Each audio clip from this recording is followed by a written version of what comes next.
group setting. So he has actually done his advanced management program at Harvard Business School. He has done his MBA in IIM Calcutta, and he has done his BTech in IIT Madras. As you all know, from 1905, Rotary has been witnessed so many crisis situations, right from Spanish flu and World War I, World War II, and now that the current situation also, across the world, the Rotary is able to contribute so much, thing to this particular, Corona crisis. As Mr. Ravi Santhanam has been here to help us or guide us to, give a clear kind of clarification, like how to handle the current situation and, what to do the next. So I'm welcoming you, sir. Now the, you are over to you, please. Thank you, sir. Which Santhanam, sir?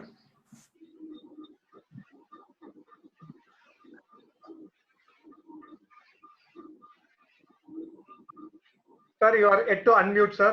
Yes. Good morning and thank you for the invitation. Good to be here with all 42 of you. Please give me a moment. I have a short presentation. My to finish the presentation about 20-25 minutes, and then we can have free time for questions. So I will now move to the presentation. I will go through the process of sharing.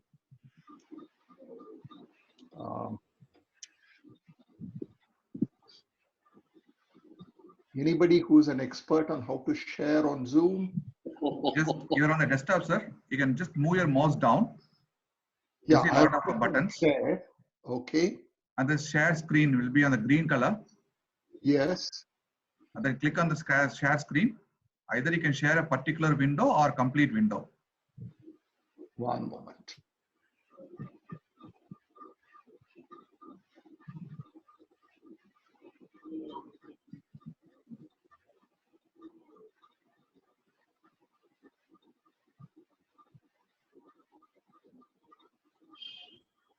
Am I sharing the screen now? Not yet, sir. No. Okay. Let me.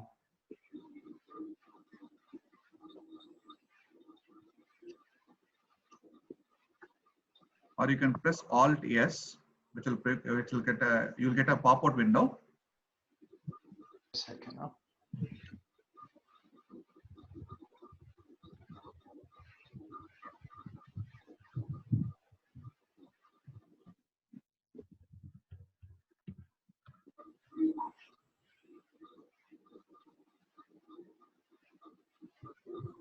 A quick question. Have you enabled sharing for Mr. Santhanam? I have shared in the past on Zoom. Only thing is, I don't recall them. Anybody can share actually. Hang on. I think now I've got it. Now I've got it. Yes. Yes, sir. Yes, sir. Fantastic. Right. First, thank you for the opportunity. Good to be here. It's now 11:40 or 11:41. So I'll try and wrap up by 12:05, and that'll leave us with 20 minutes for questions. Before we begin, a big thank you for 4 of your members whom I got through to yesterday and chatted with each of them for about half an hour. That gave me an insight. It was a great learning experience for me, and a lot of this presentation stems from that discussion. The intention of this presentation is not to prescribe solutions. I think all of you know your businesses way, way better than what I will ever get to know. And frankly, I really don't know. I know very little or nothing at all of your businesses.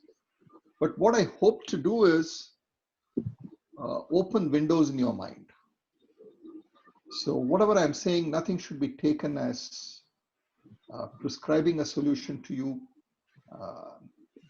It's more intended to encourage you to think for yourself. And when you think for yourself, you will do what is best for your business. See, the leadership challenge of the kind of restart situation that we are in, I would call them 3 challenges. Address the known issue.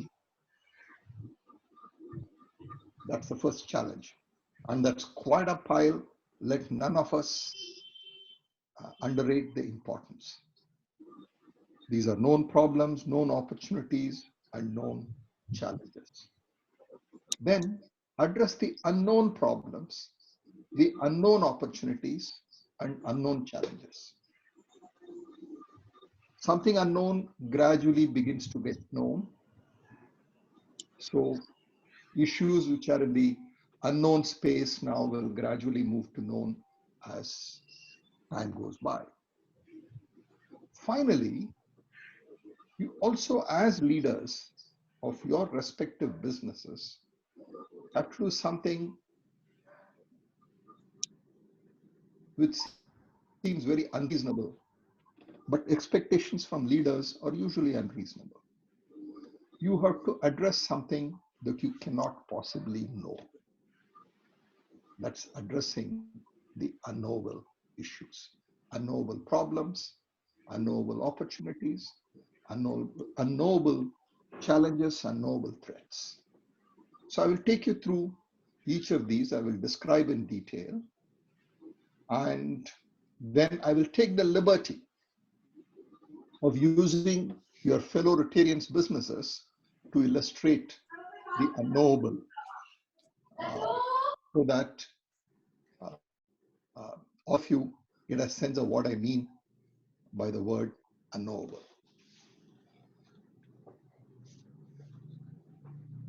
The known issues. How does one deal with cash crunch? How do you maintain social distance with customers, with between employees and customers? Your pipelines would either be empty or overfull. Nothing will be normal. Either a pipeline will be completely empty or bursting when you restart. Financial health of your suppliers, your customers, and your financiers. We will get into each of these in a little greater detail in a few minutes from now. And the moral and legal responsibility for your team. There is a certain legal responsibility. There is also a moral responsibility, which almost every one of which all the 4 that I spoke to yesterday spoke about. So those are also issues that need to be addressed. And finally, coming to your demand, when lockdown is lifted and you reopen, your demand will not be the same. Either it will be abnormally high or subnormally low. One of the two. So it's not going to be a demand that your system is traditionally geared to tackle. Going to the unknown, when and how restart? Will lockdown be lifted come 15th April? Will it be one single stroke, or will it happen in a series of staggered steps? We don't know. Then there's another important issue, the human issue. What are the team's psychological makeup when they return to work? What are the fears that they have? Then we come to issues of contracts. All of you have contracts with your suppliers, with your customers, with your financiers. How enforceable would these contracts be? Next is, all of you are also dependent on your suppliers, customers, and financiers. What if some of them do not survive? The other unknown is, what will be the new regulations on health and safety of employees? And finally, what will be the timelines? When will the medical crisis go away? When will the economic crisis go away? And when will the psychological damages created by the medical and economic crisis, when will they heal? We don't know. None of us have answers, clear answers to these questions. The unknowable. What will be the new issues which you're confronted with? What will be the structural changes in your business? What will be the new business models? What will be the new opportunities? What will be the new challenges? And if it is unknowable, how do I find out an unknowable? These are not necessarily a comprehensive list, but these are a sort of indicative list. And I'm sure go by for each of your businesses, you can develop a more appropriate and comprehensive list for yourself. First, we will go into a little greater detail on the known, the unknown, and then we will spend most of our time on the unknowable. The known, cash crunch. You're going to have 3 types of cash crunch. Your suppliers are going to come and say, can you pay me faster? Your customers are going to say, can we pay you slower? And your bankers will say, yes, you have the limit, but can you please draw a little less than the limit because I'm not feeling very comfortable.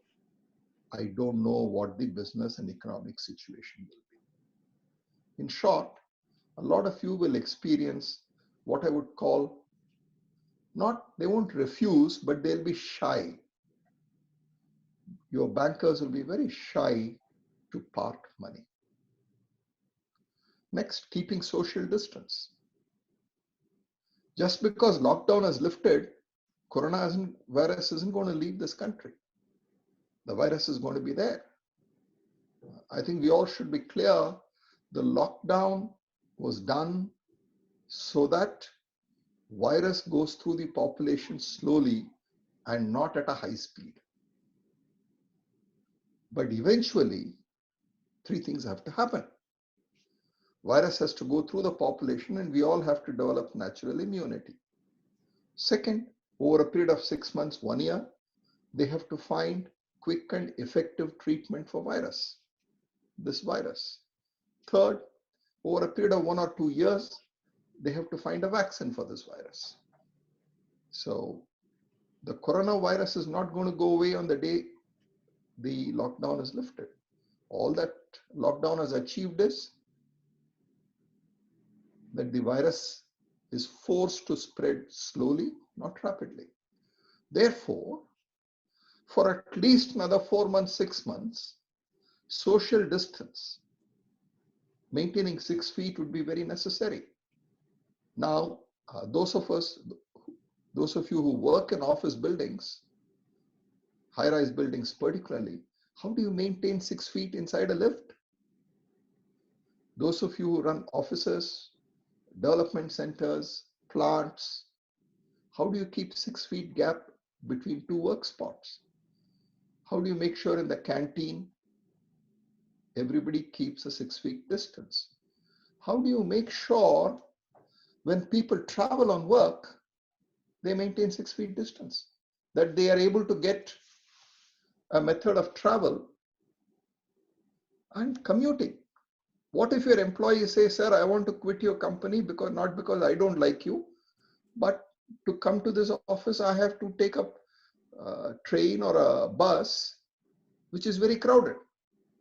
So I'm taking a lesser paying job, which I don't like, in a company I don't like, where I can walk to work. What do you do? So these are distances, these are issues which are going to come up, and these are part of the known set of issues. Then we come to the empty or overfull pipelines. What happened to the trucks which were carrying material for you on the day of lockout? Where are those trucks parked? When will they reach? When will they demand that you unload it? And Will they hold you liable for the trucks standing on the highway for the last 3 weeks? I don't know. What about your own inventory? You all closed your operations with 24, 36 hours notice. Whatever inventory you have is inventory you have. If your warehouses are full, if fresh inventory is going to come, where will you place them? And then you're outbound. Your material which was on its way to the customer. You had raised the invoice, you had made the e-way bill, you had sent it all out, and the trucks had stopped on the way. So till your customer opens his receipt operations and is willing to receive material, what is going to happen to this outbound material? It is neither here nor there. So there's a whole bundle of issues related to your pipelines. Then financial health of your suppliers, customers, and financiers. You can't have your suppliers or customers on the day of restart, you decide to restart, you go there and you find your supplier or customer is not operational. You need to understand their level of readiness for restart for every one of your suppliers, customers, and people who are involved in your financial transaction. Then moral and legal responsibility for the team. By when will the virus go away? And how many days after the government lifts the lockdown should you resume full-fledged normal working? How many days should you have still some working from home, a few people with a certain nature of job alone come? I don't know. These are issues for which very individual business, individual situation specific answers have to be found. The best way for all the known problem is get your entire team to work in large group or in small group. Let them first identify and list all the problems, as well as come up with alternate solutions for you to choose from. If they say there is a problem, tell them, wonderful, now give me 2 or 3 alternate solutions to it. And you don't have to wait for the lockdown to get lifted. This is something which the team can do over WhatsApp conference calls. They can do over Zoom conference calls. They can do over telephone. They can do over email. I mean, whichever methodology suits them is fine. But it's very important to get the entire team to identify these problems, list them out, and then come up with solution so that your mind space is freed. Second, there's also another reason why you should push the team into finding this, because eventually whatever solution is found, they are going to implement it. If they are part of thinking up the solution, they will do so much more superior a job of implementing the solution. So to sum it up, the known problems, tell your team, make a list, come up with 2 or more solutions for each problem, and then I will take a final call. And don't keep this on your plate, push it down, don't lose any more time, reach out to the teams now and deploy this. The next is the unknown. When and how restart? What will PM decide? What will CM decide? What about suddenly the locality in which either your people's residence or your offices in is declared as a hotspot? We have no answers. You know, this morning over breakfast, we were discussing last time on the Prime Minister requested us to observe Janta curfew on Sunday. Then Tuesday, he came up with lockdown. This time on a Sunday, he wants us to have this 9-minute lamp lighting to bring us all together as a community or as a society, what is the new news that we can expect on come Tuesday or Wednesday? So we don't know. There are no answers. And even after the PM and the CM indicate, your local authorities may decide a certain part of your city is a hotspot. I'm sure you're all aware that Kerala, Maharashtra, and Tamil Nadu are the three most affected zones or most affected states as of now. So these are things that are not very clearly known. Then team psyche and fears. This is a huge one. There's a very nice story in today's economic times, how the challenges are been experienced in keeping their milk plant going in Bombay. People had all sorts of fears. They had to address those fears, and only then people are willing to work. And milk being an essential item, and this being a government-sponsored entity, they felt it was their duty to keep it going. And the biggest challenge they had was people's fears. See, people's fears, some of them are valid fears, some of them may not be valid. That's one set. The other is some of the fears are about the present. What if I go and if I catch the coronavirus? Some of them are about medium term. What happens to me in the future? Some of them are about long term. So there are all sorts of fears. Now, these are not easy to, this is not something that you can deploy to somebody else.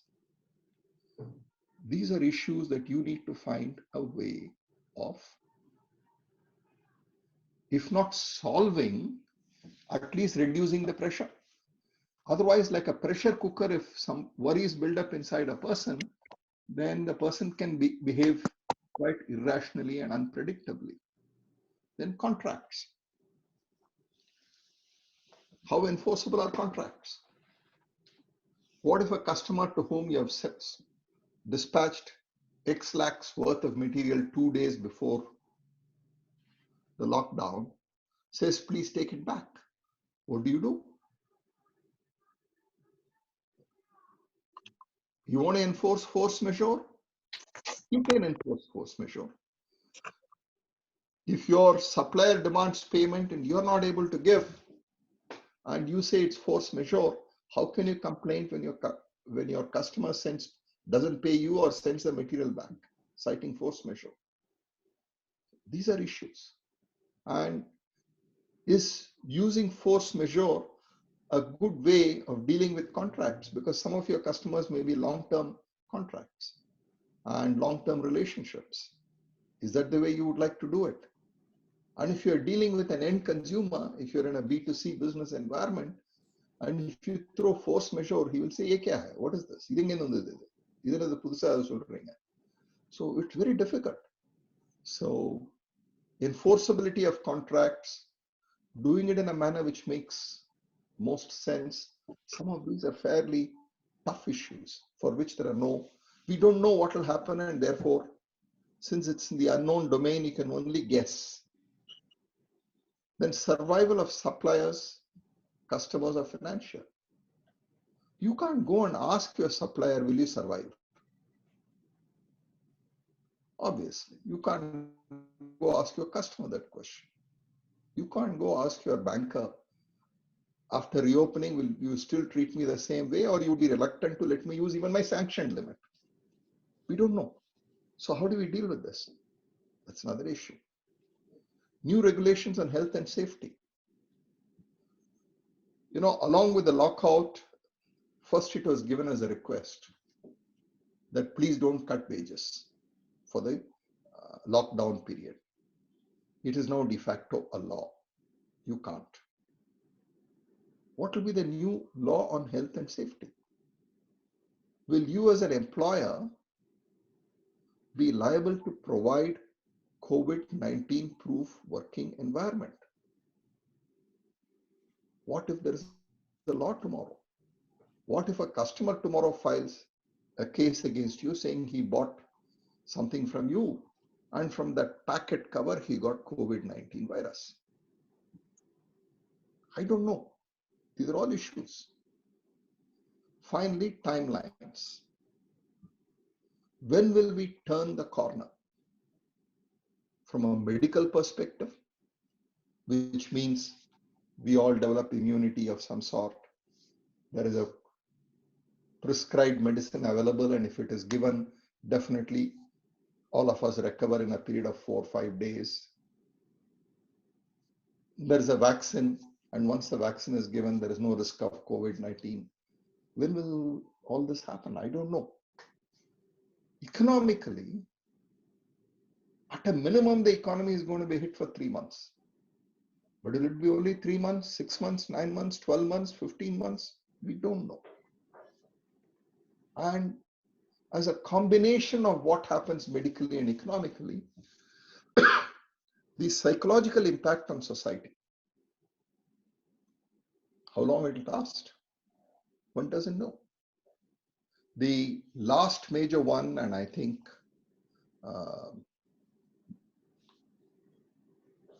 the gentleman who introduced me spoke of Second World War. Second World War, the psychological wounds stayed in large sections of the society for nearly 3-4 years. Of course, in a world war like that, a lot of assets were destroyed. Fortunately, here only people, assets are not getting destroyed, but unfortunately people are getting destroyed in the same scale as they got destroyed in the Second World War. So we don't know. So these are all issues. The only thought that came to my mind on how you all could deal with this is you have to lead a small team from your own company, your own business on each of these issues. What if the restart is on 14th or 15th of April? What should we do? What if the restart is allowed only on 22nd April? What should we do? What if the restart gets pushed to 1st May? What should we do? This is what I mean by scenario. Similarly, how do we create a condition where people don't feel so worried? Or how do we create an opportunity for people to express worries so that they don't become a pressure cooker? These are issues which we don't know. You have to sit down, and it would vary depending the nature of employment. For example, I'll give you one. Let's say one of your key employees is a youngster from, let's say, a small town in interior Tamil Nadu. He may be the only child. His parents may say, son, please don't go to Chennai. We are hearing about this COVID-19 and all that. Job and all we can see later. You please be here at home for the next 6 months, 12 months. He may be a bright youngster who's very critical to your team. I don't know. So this human fears can take many forms. And how do we deal with it? What if a key supplier, you're opening on 15th April, but a key supplier is going to open only on 1st of May? How do we coordinate? So there's this whole bundle of issues. The only way to do is for you to put together a small team and personally lead a scenario planning exercise where you take, let's say, 3 scenarios for every issue and then say, how do we deal with it? How do we deal with it? You may not have a perfect answer. You may not solve all the problems that you throw, the scenario exercise throws up. You will solve 40, 50%. And that's a start. And the fact that you're solving problems and that you're figuring out a way will boost up your morale and your team's morale. Now I'll come to the unknowable. How will my industry structure change? I'll come to what is industry structure. What will be the new opportunities? What will be the new challenges? What are the new business models? How do I figure it all out? Here, I'm taking the liberty of using the business of one of your fellow Rotarians. He is in the business of railway display systems.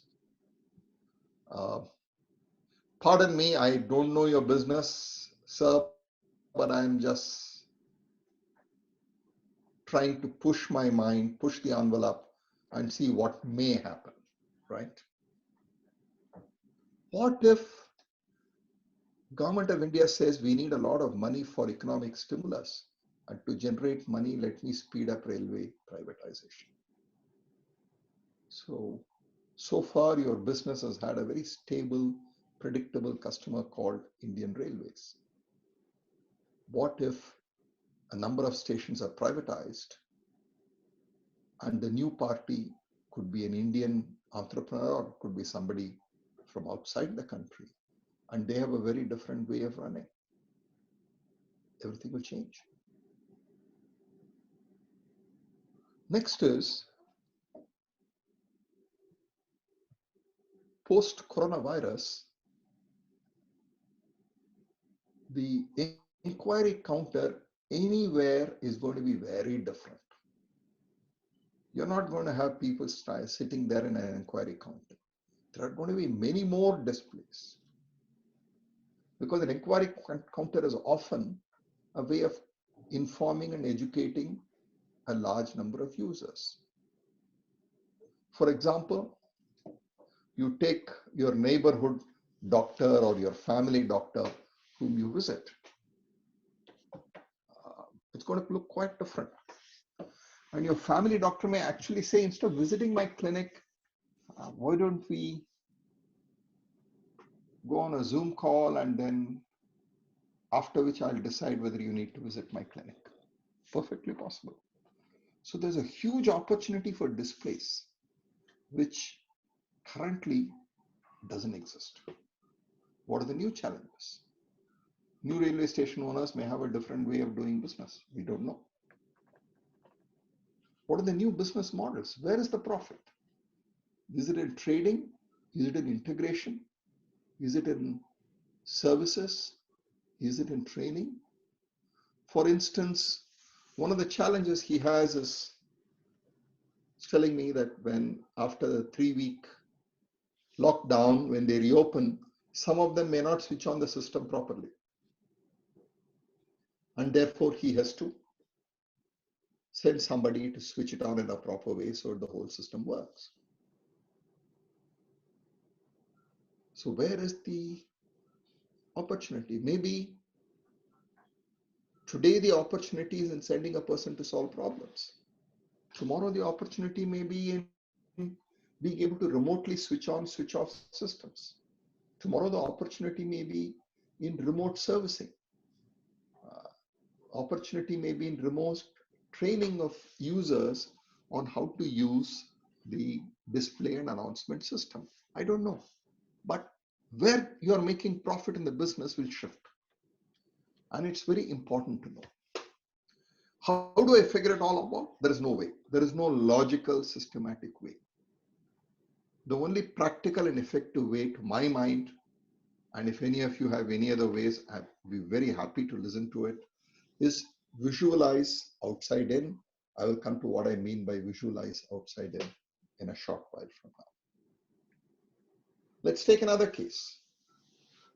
One of your fellow Rotarians is in selling HVAC systems. How will my industry structure change? What if customers say,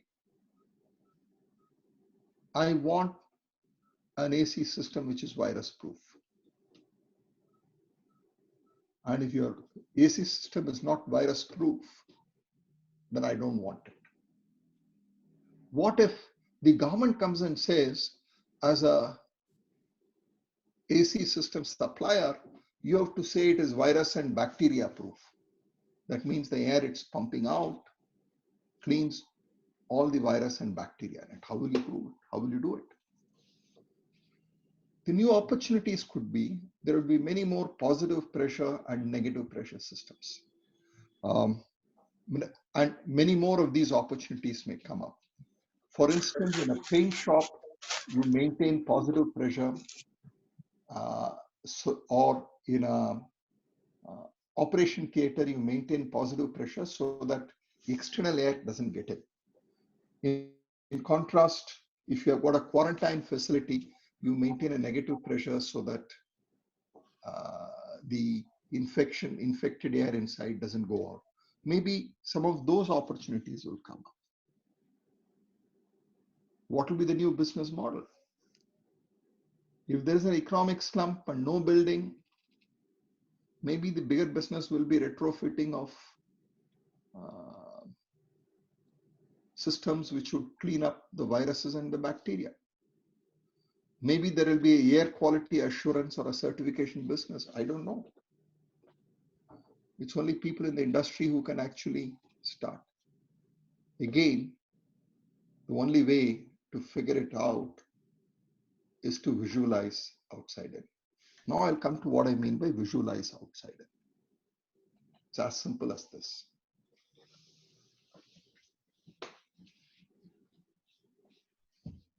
Every one of you should invite 3 fellow Rotarians from businesses which are not competing. Share your business details, not financials, but how your business runs, how your business works, and then allow them to ask questions about future. Because they will see something that you can't see. I'll give you a simple example. It's my firm belief the great Indian wedding will not be the same after coronavirus. For a moment, I would request all of you to shut your eyes and see how the next big wedding in your family will be. Will it be like the previous wedding or will it be different? And go into every little detail on how guests are received. Maybe instead of sprinkling paneer, you will have one person standing there with a thermometer, infrared gun to see that nobody with fever is entering the wedding hall. Maybe all the vadyars would first be screened for not having any illness before they are allowed inside the mandap. I don't know. All those people who serve food, and see the way people will be seated, and see during the muhurtam period how the akshata is sprinkled. Everybody is not going to crowd. There will be a queue, people will go and sprinkle one by one. I don't know. Visualize. Just the way the Indian wedding will change, your business will change. And you need help of outside to sit with you, understand your business and say, maybe to change like this, maybe it will change. I don't think any of the outsiders will be right. But what the outsiders will do is, they will open up your mind, and you're the expert in your business, to various possibilities. And when they open up your mind to various possibilities, you will slowly start subconsciously developing a way of leading your business through this uncertainty. To sum up, the leadership challenge of Restart are 3 steps: addressing the known, the unknown, and the unknowable. You address the known by engaging with the team, getting them to identify and ideate. You address the unknown by hands-on leading your team in scenario planning, personally and directly. and you address the unknowable by taking help from other smart entrepreneurs and businessmen like you who have nothing to do, who will bring a fresh set of eyes and help visualize how things may change in your business. Thank you. I'm for questions. Exiting the presentation.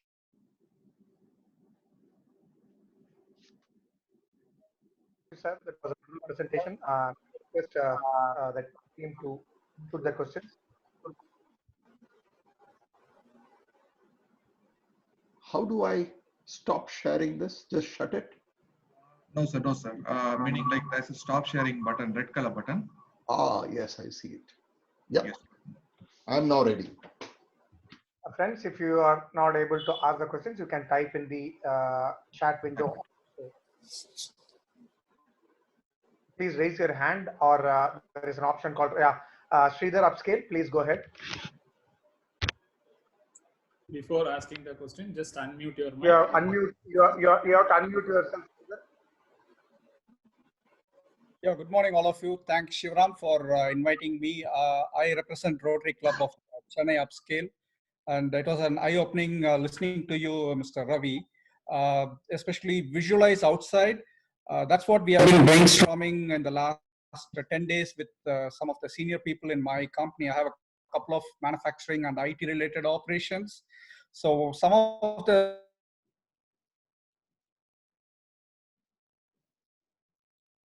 came forward is we have decided to build in a survival staying place, which means that we are not looking at restarting production during these times, but we need to keep certain operations running, and for which we can't depend on people coming and traveling during times of peak. Thought we'll have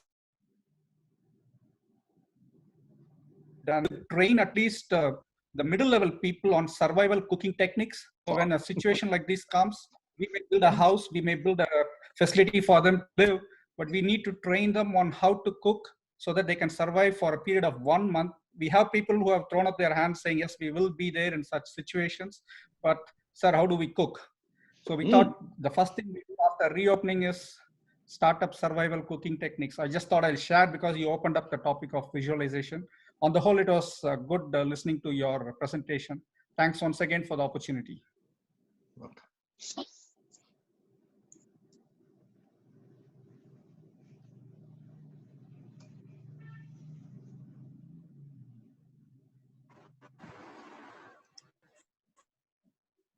Yeah, Pari, you want to Anyone ask? with any other questions? Sharath, do you have anything specific? You have been doing business throughout, especially in China. Do you have anything to ask so that it can be useful for others too?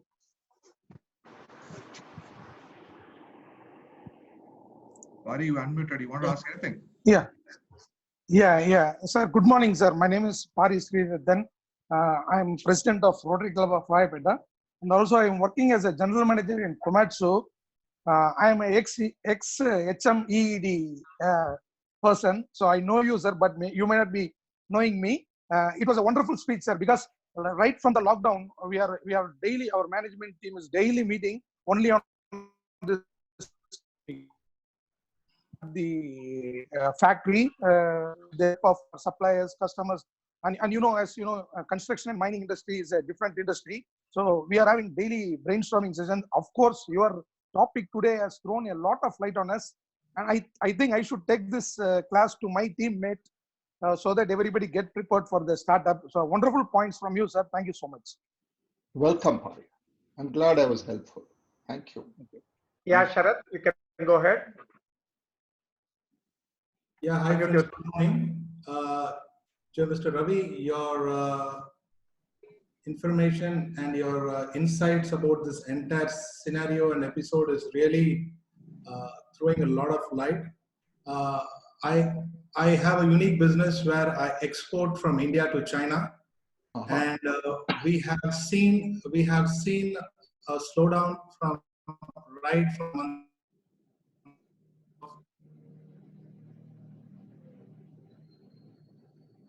say. So because of the and the chamber stepped in the month of January itself. So and this outbreak broke in the month of say December end. So what I have learned from China is they had a complete 3-month lockdown, almost. Especially Wuhan had 3-month lockdown, and we stay in a province called Fujian province, in a city called Xiamen, which is just opposite to Taiwan, and they had a strict 2 months lockdown. When they say lockdown, it is complete lockdown. And with that kind of a lockdown, they were able to come out of it in say 60 days to 75 days. But the things what is happening here, maybe we can call it 70% lockdown or 80% lockdown. So the balance 20 people who are out on the streets are the potential people who will elongate or prolong this pandemic.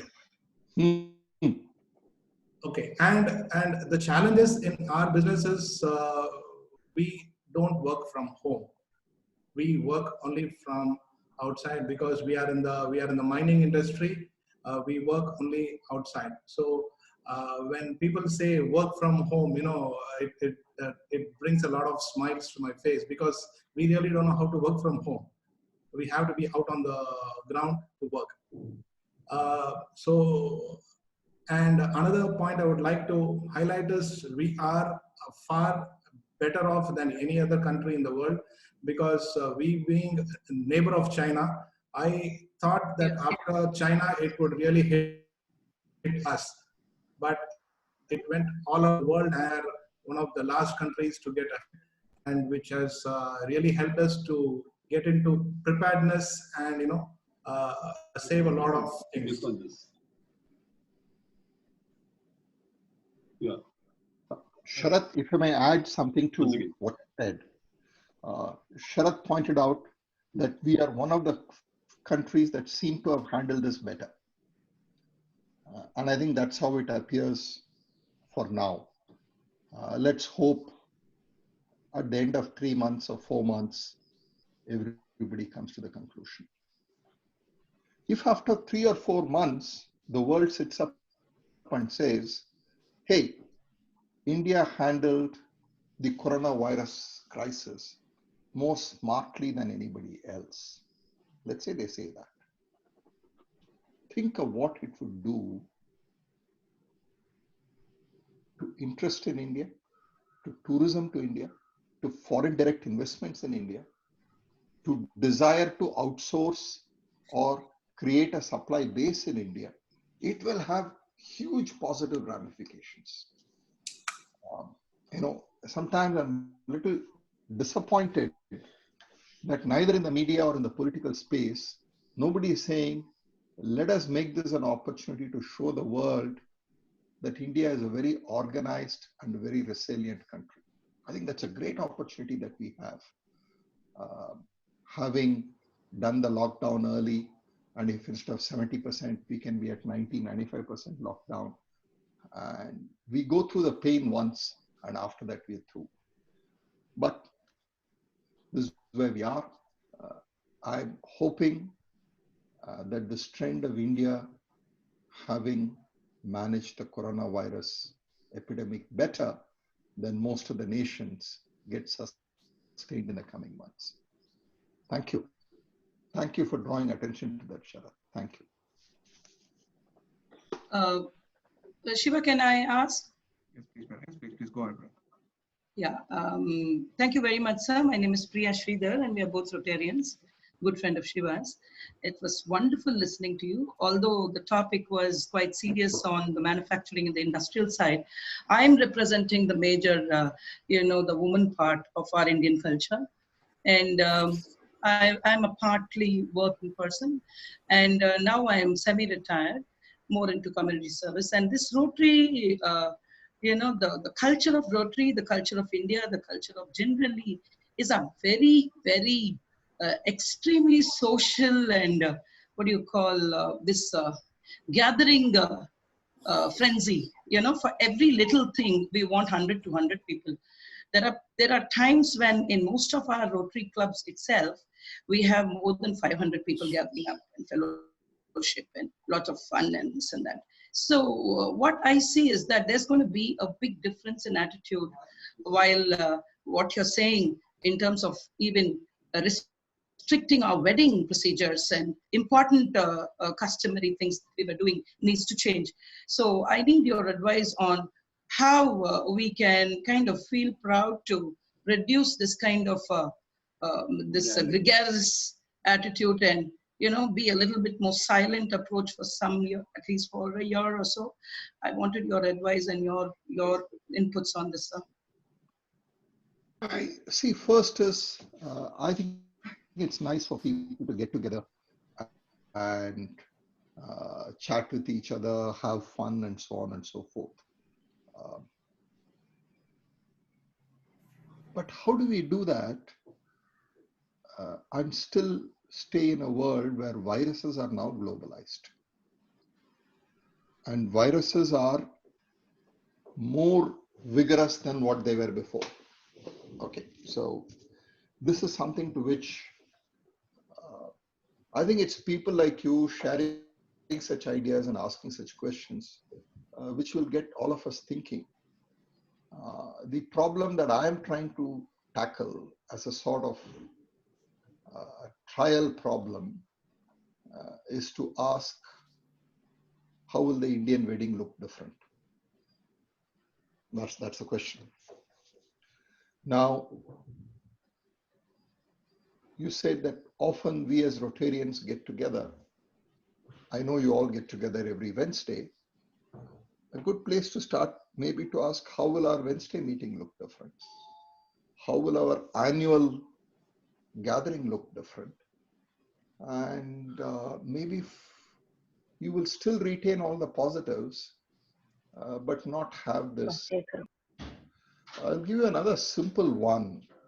For hundreds of years, if you were with a group of people and you sneezed, somebody would say, bless you. God bless. God bless. Today, if you sneeze, people will say, go away, get lost. How everything has changed in the last 10, 12 weeks is just unimaginable. So if you entered an aircraft looking ill, people will exchange their seat, look at you considerately. Today, if you enter an aircraft looking ill, they will say, get lost, go away. So, it's changed quite dramatically. So I guess there are no easy answers. We all have to kind of find our way through this uncertain situation. So you're done? I'm done. Thank you. Thank you so much, sir. It was wonderful listening to you. Sir, I vividly remember in 2014 in one of our club meetings, you were the guest speaker and you spoke on a wonderful topic, carpe diem, this is the opportunity. Yes. Do you still feel that, is it a carpe diem time even now? Oh, it's carpe diem all the time. And every war time is carpe diem. It's for you to seize the moment. Seize the day is what is the direct translation. And what it means is every moment brings its own opportunity, seize it. Do you still feel that, is there any specific business which we think can acquire, or we can think on as an entrepreneur, as you see that we have plenty of entrepreneurs, we should divert, because most of the lines might perish and some new lines might come up. So do you feel that? I will share two personal experiences which you all can go and see.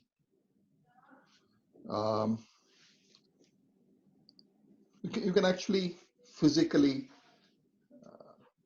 One personal experience is a retailer from whom we buy many things. We've been buying from that shop for many, many years. He's in the neighborhood. It's called Amma Nana. I don't know whether any of you have heard of it or familiar with it. Amma Nana is amongst the retail fraternity in the country regarded as a very outstanding retailer. They retail groceries, shampoo, toothpaste, fruits. This is the sort of thing that they do. but they offer incredible quality, incredible variety, and great service. Now, I think after the first 2 days or so of the lockdown, I went to Amanana to see what I could get. This is a system they had. One shutter was open by about 2 feet. And there was one fellow seated there. You couldn't see him. All that you could see was a gloved hand. There are clear markings on the pavement outside, and people stood 5 feet apart from each other. So you went and put your slip with a list of things that you wanted in the gloved hand. Whatever was available, they picked it up and they told you, they showed it to you in a basket. You don't touch the basket. You approved it. They made the invoice. And then you opened your bag. They put it in your bag directly. You paid for it and you left. First is it was orderly. Second, Amanana had protected the interest of all its employees. Its employees were not interacting with customers. Third, they were giving a pretty decent customer service in the given circumstances. Fourth, they simply charged the same price that they normally charged. So those of you who live, Amanana is directly opposite the old Park Sheraton. Now it's called Crown Plaza. Can one morning go there and see and buy and see whether they are still as good? I don't see any other retailer maintaining this sort of discipline. This is one. Second is another entrepreneur in Koturpuram. A young lady running a 3D printing facility. So she saw all this. She asked herself, what can I do? Then she went and searched in Google, here, there, etc. Found a way of making face shield. See, face shield is a transparent shield which doctors, nurses, and healthcare workers wear above the mask and above the glasses. It is to prevent any accidental spilling of any infectious fluid on the doctor or the nurse's face and neck, because face and neck are exposed. So it comes till here, covers. In less than a day, she had it going. A host of things have happened since then. Oh, and when I say since then, it's all 4 or 5 days. No, I think it started on Monday. Yeah, probably it started on Monday, which means 7 days as of today. She's selling at cost these face shields to Apollo, Vijaya, and all the major private hospitals. And with the help of some students who are raising money, she is providing face shields free to General Hospital, Stanley, on all other government hospitals, as well as the police, because police really are doing healthcare, and when they move around people, they are also scared that they'll catch infection, to Jipmer and others. So it's just amazing how different people respond. Neil, you asked about this carpe diem. They seize the moment. Now, this young lady may make no money in this process, but she is young, and look at the self-confidence that she has created in herself. Look at her self-belief that has got built up in the last 1 week. And for the rest of her life, her confidence and her belief will be her great assets. So, and those assets is what will build her, or are the assets that will build her. So there are people who seize the moment. For example, the fact that we are having such an interaction by a Rotary Club, which is really intended to do social service. But given the extraordinary situation, you're saying, how can our members stay afloat? So let us have an interaction like this. That is also a sign of carpe diem. So in a sense, around us, these things are happening. If I am familiar with 2 or 3, I'm sure each one of you are also familiar. It's a question of noticing and recognizing it and learning from it and building on it. Thank you, sir. Thank you. That's fantastic. And may I request Suresh, you had some questions. Can you shoot? Yeah. Thanks, Neil. Thanks, Shiva, for inviting me. And thank you, Mr. Ravi. It was wonderful listening to you. And I was able to relate to almost all the points, what you had put it across. I had a pharmaceutical company as a CEO. And, that is, on the one hand, though we see this as a big opportunity for us. And in the last 10 days or so, which is exactly what we have been doing in terms of visualizing and scenario building on a daily basis. We have been talking on the conferences. One point which I just wanted to probably have your views on that is, given that the way the virus is now spreading across the globe, and we do see that this is likely to hit the global economy much more harder and much more longer than what probably it could be hitting India. In the sense that we do see a scenario, particularly for the industry, where there could be a sort of an overcapacity, because most of us will now will have to depend more on the domestic market than on the overseas market. And that could be on the one scenario. The other scenario is with more of FIS coming in there, and FIS generally expect us to really produce here for overseas market, and we don't really get to see the overseas market at least for the next 12 to 18 months in any sort of pickup over there.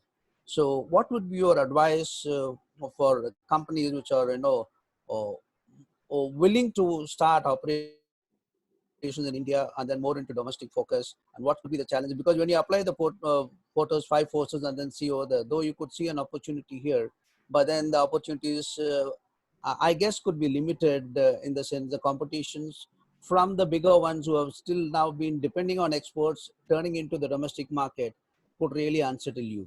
Your views on that, sir?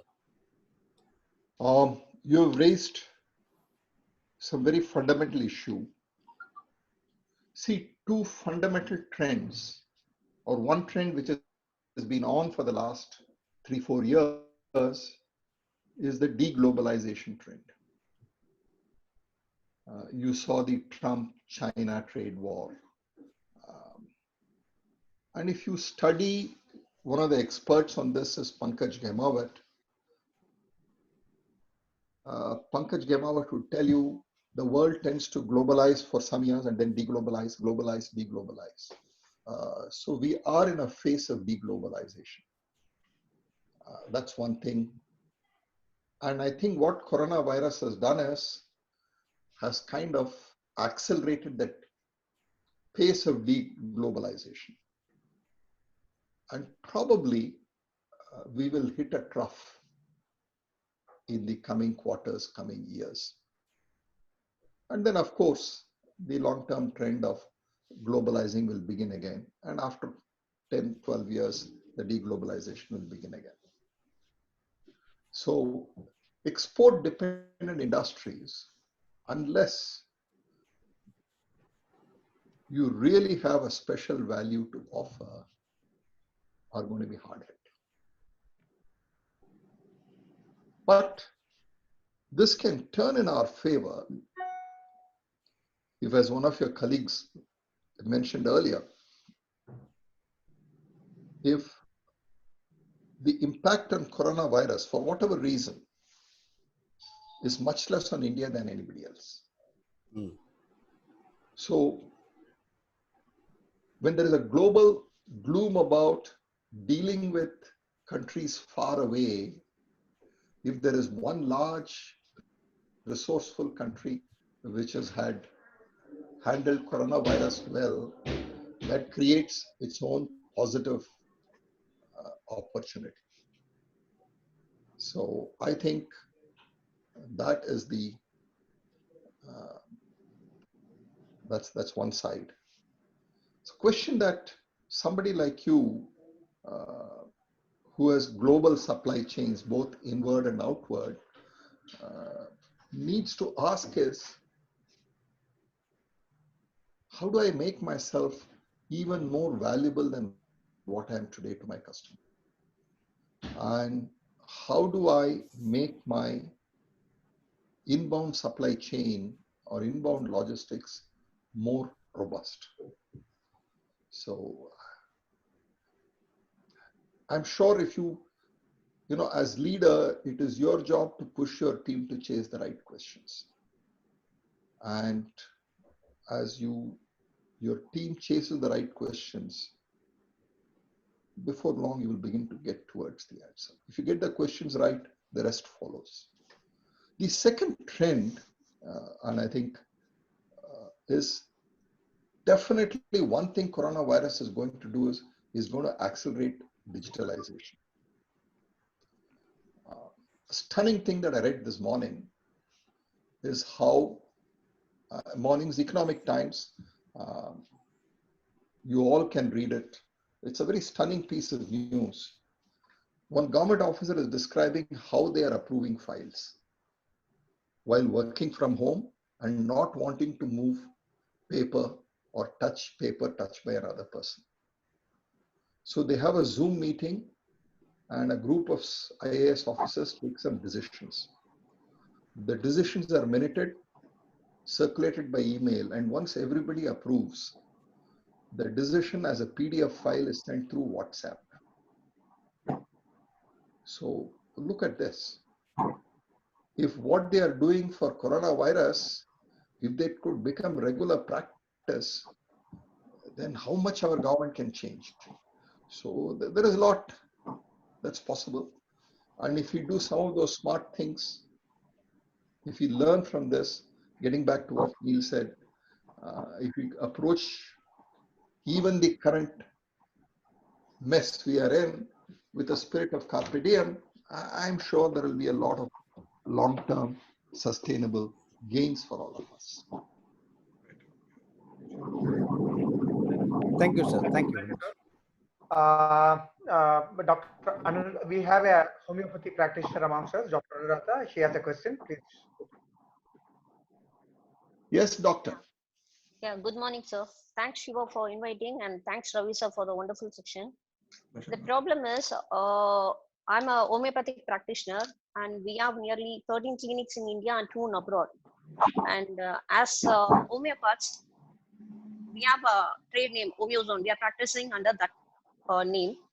And regarding the outbreak, whenever it comes, right from chickenpox till this corona, the problem is we homeopaths are giving medicines. We will tell it as preventive medicines, and we will give for a week. Those who took the they never got out, and all more got accepted. In that case, from the beginning, we are asking the Ayush and CCH, that is Central Council of Homeopathy, that system, to give permission from the government to give this medicine in an integrated method. Ayush includes Ayurveda, Unani, Yoga, Siddha, Homeopathy, everything. So what the problem is, homeopaths, we have medicines, they themselves declare that Asa 30 as a medicine for any flu-like symptoms. So we are giving from November, when we started knowing the case started in China, we started giving medicine as preventive. Those who took medicine, till now they are safe. We are giving from age 2 till 80 plus. They are taking just a week medicine. Those who took medicines, note this very clearly, they are not having any symptoms. It's not that preventive medicines, once people are taken, they are ready to expose to affected people. It's not like that. It will give you immune booster. It acts as an immune booster. It will increase your immune system. In that case, these medicines are acting. Even Siddha people, Siddha doctor, they are coming with their medicines. Ayurveda people, they are coming with their medicines. What the lacking is, the government is not giving proper approval to practice and give medicines. It's really shame to say that many doctors, homeopathy doctors, Ayurveda doctors and Siddha doctors were arrested just by placing preventive medicine board. So this is the condition. I will say only in Tamil Nadu. I don't know other parts, but every part of India, okay, this is happening. Yesterday I called my sister. She's in UK. There they said you can take whatever medicine, whichever Doctor, may be the sorry system, to get you. immune power. Dr. Hello. Anuradha, Dr. Yes. Anuradha, sorry to interfere. Can you be brief so that you know whatever is the question, you can just pose the Yeah, the problem is medicines are ready in every system. The government is not giving proper recognition and they are not permitting us to distribute. They are arresting the doctors who are giving us preventive medicines. That is the problem we are facing. Okay. May I respond? Yeah, please. Those who are interested, those who want the medicine, they are coming and collecting, but we are not ready to give it for everyone. That is the problem lacking. Let me, Doctor, your question really is, what do I do when I have a solution, but government is not backing the solution? Yes, exactly. Right. This is a tough one. This happens almost with every problem. It happens on a national scale. It happens within a company.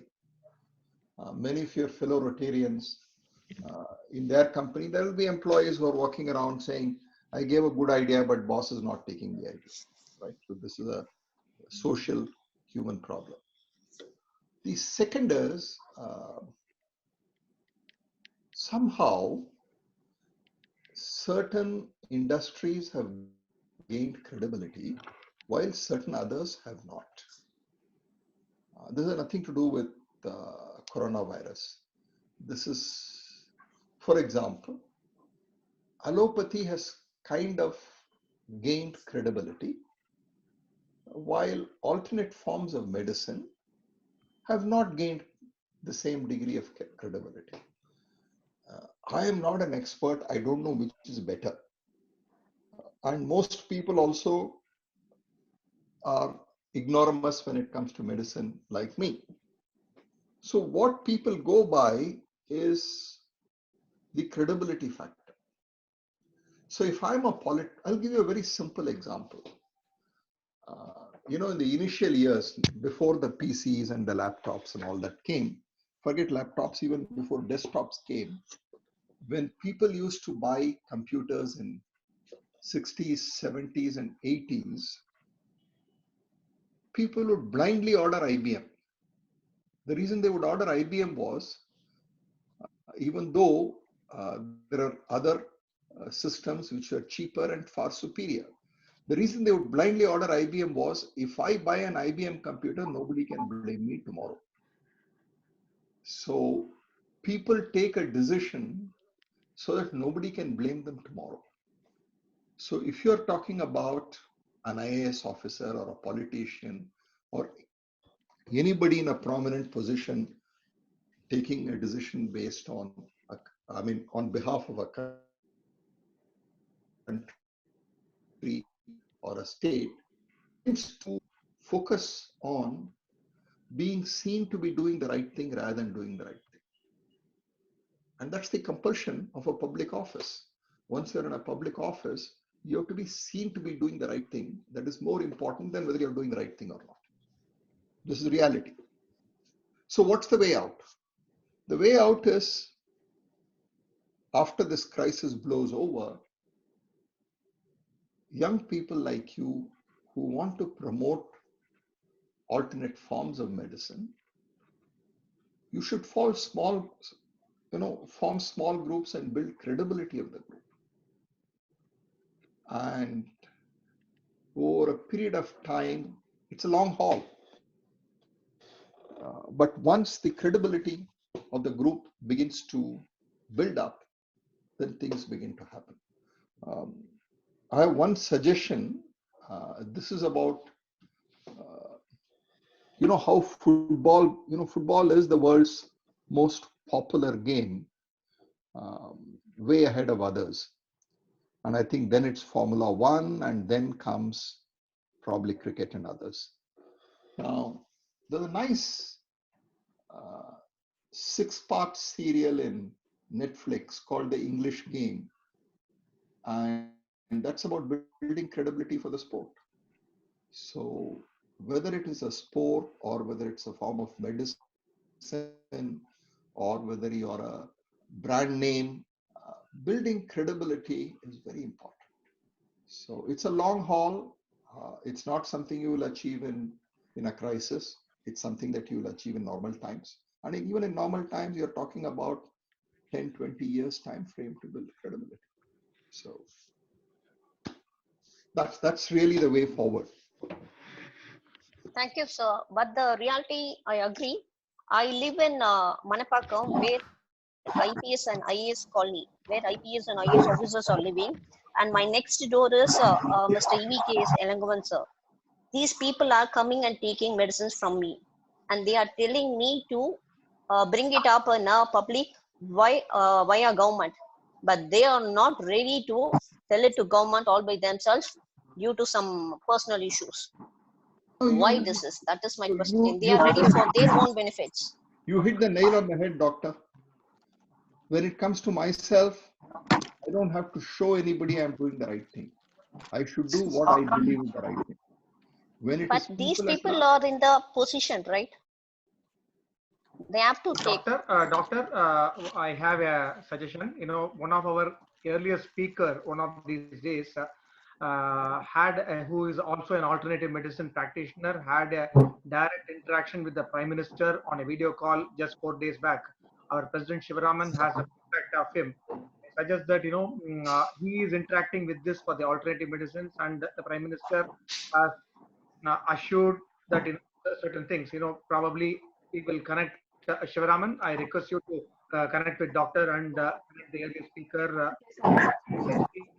Yes, that Ayurveda doctor. Yes, sir. Thank you so much. We have Thank you, two sir. more questions. May I request both to pose the question quickly and briefly?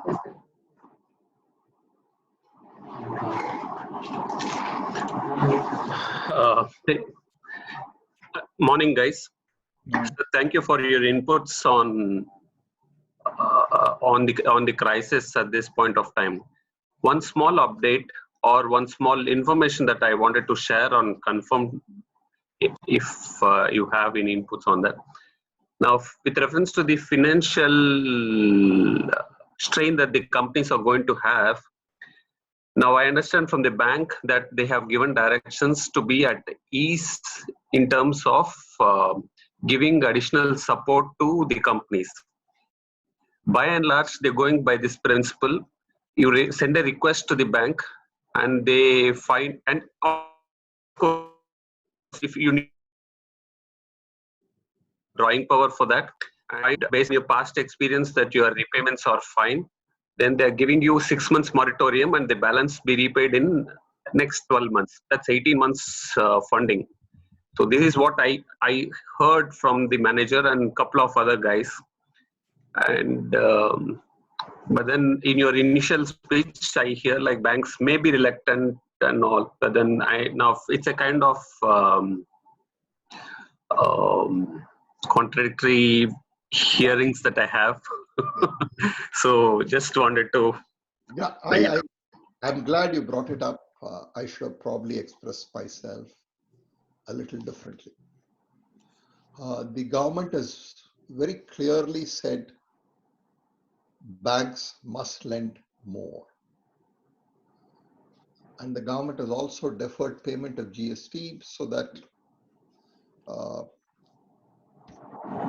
that also adds to the working capital pool till the second half of June. So that's very clear thrust.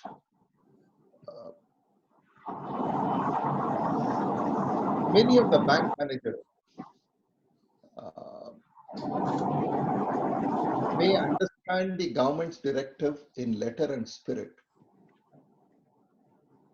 and may implement it. Some of the bank managers may only understand it in letter and do something. Some others may say, why should I take risk? I have 18 months for retirement. I don't want any inquiry. It's all possible. Now, the question is, this is not a time you can change a bank or a bank manager. So, what are the specifics of your bank manager?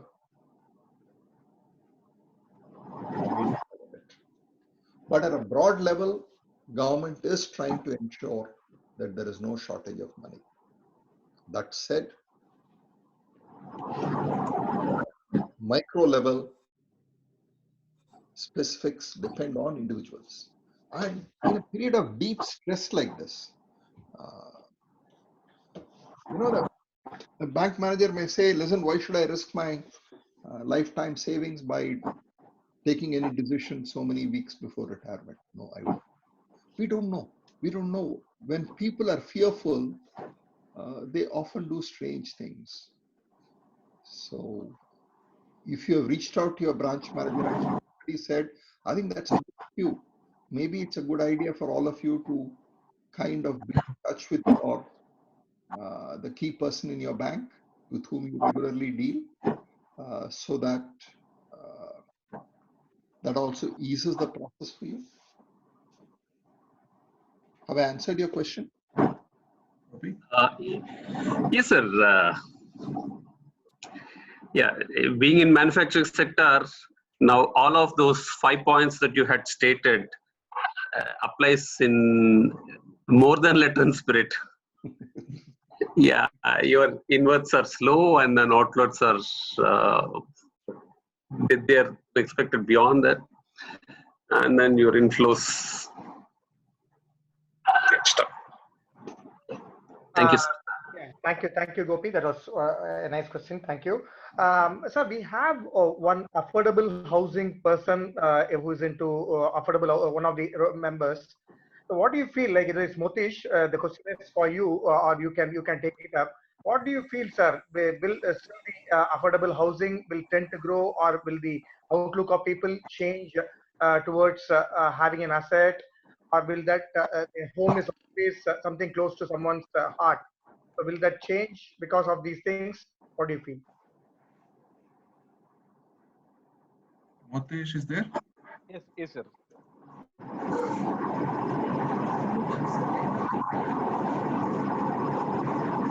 Matesh.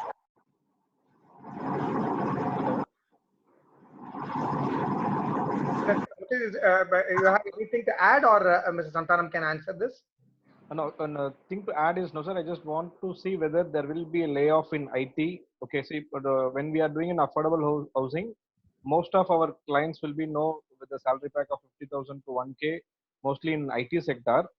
How we foreseeing this IT sector and majorly in the next 1 year? Will be there any layoff will be there? See, this is actually your question. What are the implication of coronavirus on IT sector is one of the big issues for India, because IT sector is a major earner of foreign exchange. IT sector is also a major employer, particularly of engineers. First is, on the one hand, coronavirus will bring a certain amount of reluctance or will encourage deglobalization. That is one side. Coronavirus, independent of coronavirus, the skills that our IT sector offers, those skills have somehow got vacated in many developed countries over many years. And it's not going to be very easy for them to re-establish those skills and competencies. So they may still continue to depend. third is within IT sector, there is also an on-site and an onshore and an offshore. My guess, I'm not an expert on the sector, at least temporarily the push will be, if we have to outsource, let us outsource offshore, not onshore. And therefore, at least for the time being, my reckoning is IT sector should not be affected. But what will affect IT sector is the global economy, when it takes a big hit, spends on IT, developing new software, putting in new systems, those things would come down. And to that extent, it would affect. But because global economy is hit and you want greater efficiency, and IT and digitization is the way to achieve greater efficiency, it would also get a boost. So how all these forces will play out, I do hope they all kind of even each other out. So you shouldn't be too worried on that count, is broadly how I would put it. But please keep a close watch, because this is a space where it's very hard to make a forecast. So keeping your ear to the ground is probably the more prudent way of dealing with it. Thank you, sir. Thank you, sir. Sukil, you had a question. Please go ahead. And We need to wind up yes, sir. at some time, Neelkantan. Yes, sir. This is the last question. Last question. Thank you. And yeah, not last question, last word now. Khushbu, and we're in the field of advertising. We're from Rotary Club of Chennai Central Elite. My question to you is, how do you see the field of advertising being impacted after all this? I was talking to a friend in the print media.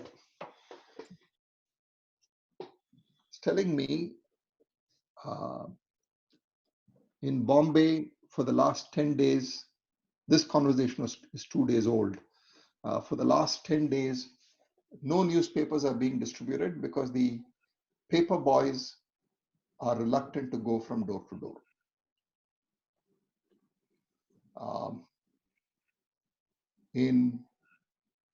He says in Chennai, about 30-40% have said, I'll pay for it, but please don't drop a paper outside my door. I don't want infection coming in.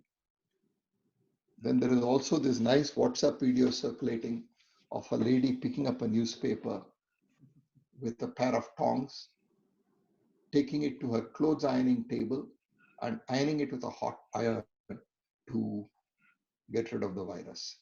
So that's the state as far as press or the traditional media. Coming to electronic media, most TV channels have run out of serials because they have not been producing serials, and they normally keep a cachet of only 2 weeks, 3 weeks worth. So that's exhausted. So if you are in the online advertising space, maybe this will be a great opportunity for your business, because people will still have to advertise, people will still have to reach out. And even those who are not very much online, the online behaviors in the last 3 weeks have gone up sharply. The online skills, the number of people who know how to deal with online has gone up quite significantly. So if you're in the online space, it can be a big boost. If you're in the traditional media advertising, then you'll have to innovate your way out. Have I answered your question? Yes, thank you, sir. And I think the last question, Arul Ponusamy. Arul Ponusamy, I think last question, there's a request from Arul. Arul sir, can you please raise your question, please? Thank you, Ravi sir, for spending your valuable time with Rotary Club of India and friends. My question is, do you think this work from home concept will come in manufacturing industry, like whether it's engineering, the automobile and all? Oh, very, very interesting question. This will take a long time, so I'll be very brief. Work from home is here to stay. There are some jobs which are easy to shift to work from home format. There are some other jobs which are impossible to shift. And there is a whole bundle of jobs which can partly be shifted to work from home. For instance, if you take in manufacturing,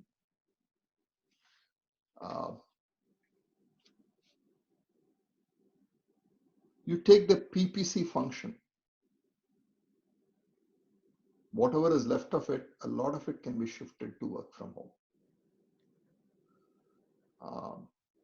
A lot of the stores function, not all of it, roughly about 30-40% can get shifted to work from home. And of the remaining, another 1/3 can be digitized and therefore can be eliminated. So what this is going to do is,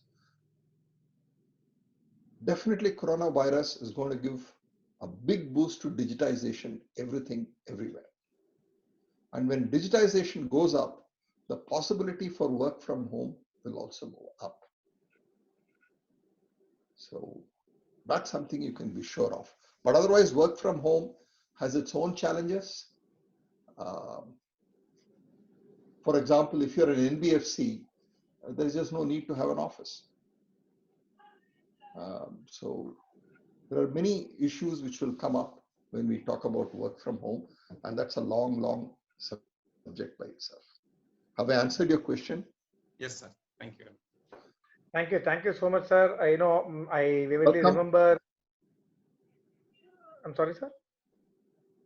No, I said you're welcome, Neil. Yeah, that's what. I vividly remember you once asked about. You were mentioning that we are living in a VUCA world, that is a volatile, uncertain, complex, and ambiguous world. How true are those words today? I think we are indeed in a VUCA world. I'm sure your session today has opened up plenty of us. In a thought process, as I could see it in the comments, each and every one of them have thoroughly enjoyed the session. Shiva, I request you to take over and thanks. Thank you so much, sir. I could able to see it's now 1:11, and we are running this session for 2 hours now. We are actually planned for 1 hour, and I see everybody is sticking on to this meeting. Nobody left actually. That shows how you delivered the speech very nicely. I think everybody's impressed. So before I request Jagannath Ramasamy sir to propose the vote of thanks, I have some responsibilities. I would like to thank our club trainer Neelakantan to connect with you, to invite you for this session. So thank you so much for you and Neelakantan. And I would like to thank all the co-presidents who joined this session and sticking on this meeting for more than 2 hours, as well as my dear RCGians. Thank you so much for sticking on to this. Now I request Jagannath sir to please propose the vote of thanks.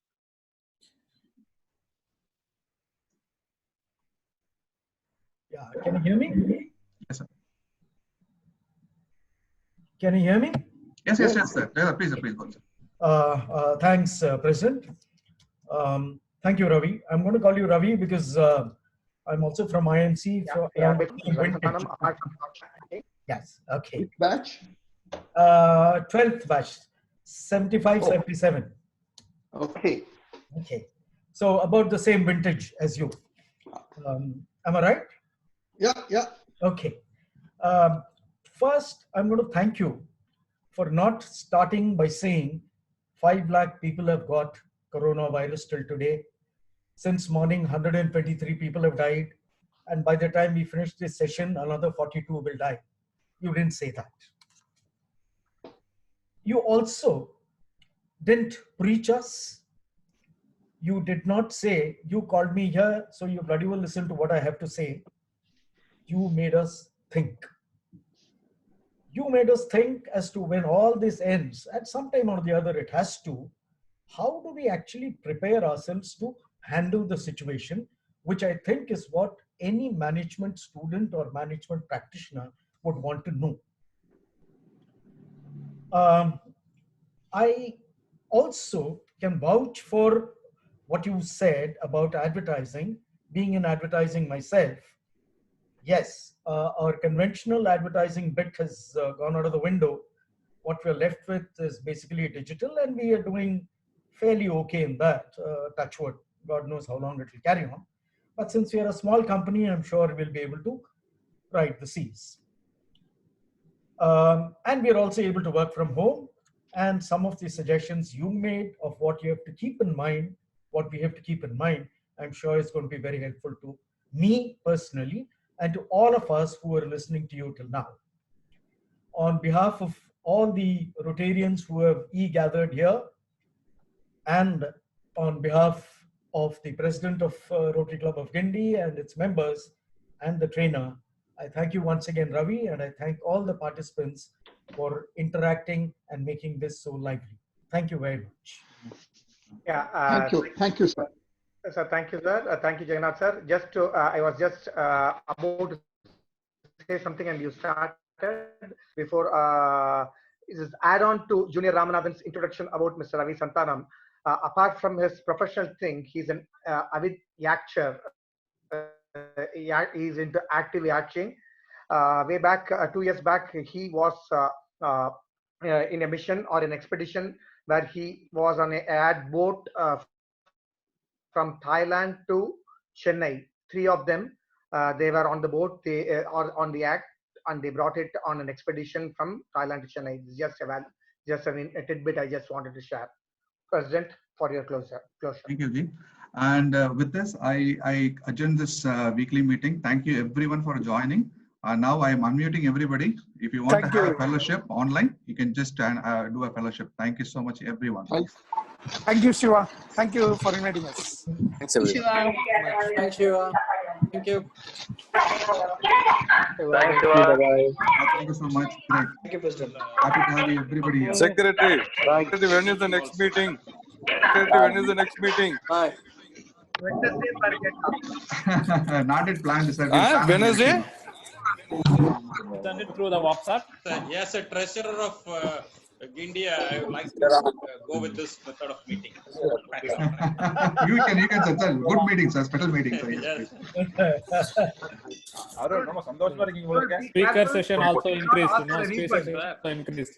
Sir, செவி கூட இல்லாத போதுதான் வயிற்றுக்கு ஏறணும். E-vouchers அனுப்பலாம் எல்லாருக்கும். No problem. கண்டிப்பா sir. We are tying up with Swiggy, sir. Definitely, sir. Okay. Oh, Swiggy delivery, yeah. Nalla irukku concept. வாங்க விஜி. வாங்க.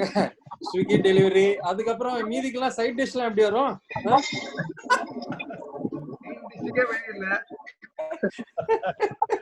வீட்ல தான பாருங்க மெயின் டிஷ்க்கே வழி இல்லன்ற. டேவிட் 8 மணிக்கு மேல சாப்பிட கூடாதுலாம் கிடையாது. சாப்பிடலாம். எப்போ வேணா சாப்பிடலாம். என்ன? நீங்க எல்லாம் லைட் ஆஃப் பண்ண போறீங்களா? லைட்ட போட போறீங்களா? ஒரு லைட் ஆஃப் பண்ணி இன்னொரு லைட் போடுவோம். லைட் ஆஃப் பண்ணிட்டு லைட்ட போடுவீங்க. Okay, very good. You have a job now in your hand. What are you fellowship time, please? Sridhar? Yes. How do I disconnect? You can just leave the meeting, madam. Thank you so much. You leave. Bottom right, left corner. You know something? Bottom. I changed the virtual background like grass. Sridhar, you have some announcements to make? How can you do that? Yes. Then I should switch off the computer, then only switch that off. I'm not supposed to do that. Bala sir, relax talking Bala the first time. No, Not like that. வணக்கம். Hello. ஆச்சி எப்படி இருக்காங்க? எங்களெல்லாம் கூப்பிட்டு ஒரு சாப்பாடு போடுங்க சீக்கிரமா. ஆமா.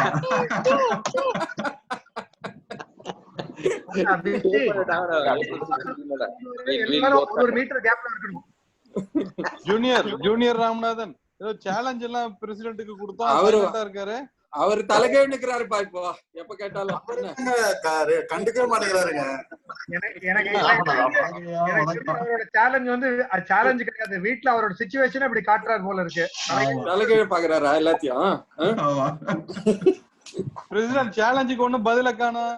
நீங்க இல்லாட்டி செக்ரட்டரி நாச்சு பண்ணணும்ல சேலஞ்ச. 2 பேரும் பண்ண மாட்டோம். 2 பேரும் அது ரொம்ப வீக். ஆனா ஒரு விஷயம் காமனா போகுது, எல்லாரும் தாடி வளர்த்துட்டு இருக்காங்கப்பா. நல்லா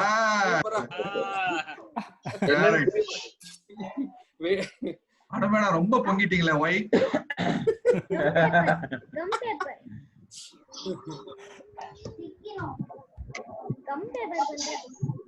ஒரு ஆதாரம் தான் சார், கையில மெடிசன் இருக்கு, யாருக்கும் கொடுக்க முடியலன்னு. வந்துரும் மேடம், அது ஆட்டோமேட்டிக்கா வரும். ஆர்சிஜிக்கு எல்லாம் கொடுக்கலாம் மேடம்.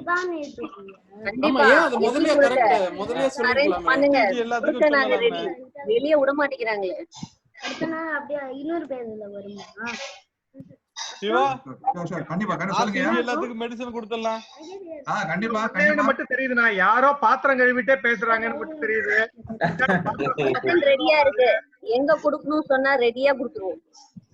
எத்தனை பேருக்கு madam Shiva, we will discuss on this. யாரோ பாத்திரம் கழுவிட்டு பேசுறாங்கன்னு மட்டும் தெரியுது. யாரும் தெரியுது. I'm inviting a special person. இங்க பாருங்க, நீங்க சொன்ன மாதிரி ஆயுர்வேதிக் ஹோமியோபதி மெடிசன் எங்க பிளாட்ல எல்லா மெடிசனும் அவைலபிள். நாட்டு மருந்துல இருந்து சித்தா மருந்துல இருந்து எல்லா மருந்தும் அவைலபிள். நான் செக்ரிகேட்டே பண்ணல, இதுதான் அதுதான் இன்டகிரேட் எதுனாலும் கொடுத்து கியூர் பண்ணலாம், அவ்வளவுதான். கியூர் இருக்கு, அது செய்வோம், அவ்வளவுதான்.